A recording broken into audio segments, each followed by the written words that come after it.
प्रकरण है नियम और संयम।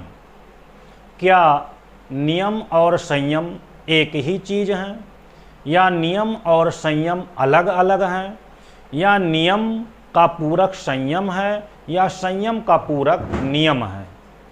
इस पर हम चर्चा करेंगे कि नियमों के अभाव में हम संयम की कल्पना नहीं कर सकते हैं। यदि हमारे जीवन में नियम नहीं है तो संयम नहीं आ सकता है।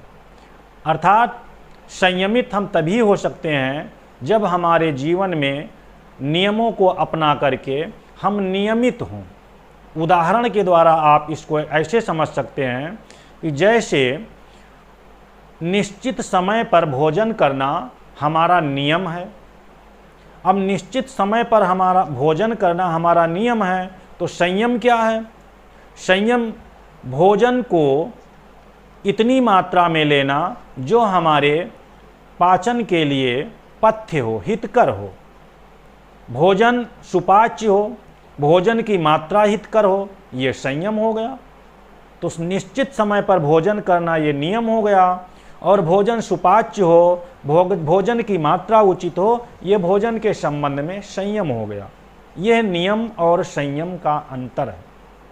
जैसे किसी बात का यदि कोई व्यक्ति हमारे सामने गलत वचन करता है, कहता है, तो उसका विरोध करना ये हमारा नियम है।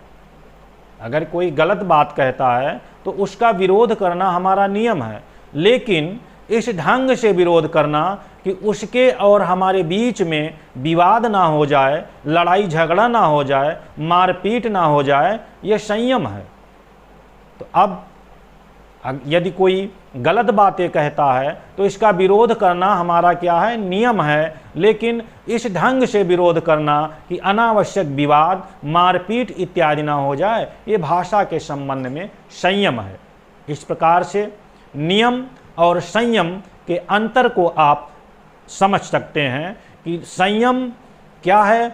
यह नियम का ही एक तरह से सूक्ष्मतम रूप है, और नियमों के अभाव में, नियमों के पालन के अभाव में हम संयम की कल्पना नहीं कर सकते हैं। व्यक्ति संयमित तभी होगा, व्यक्ति के पास संयम तभी होगा जब वो नियमित होगा, नियमों को पालन कर रहा होगा। अर्थात संयम के पहले नियम पहला चरण है, और नियम के अभाव में संयम की कल्पना नहीं की जा सकती है।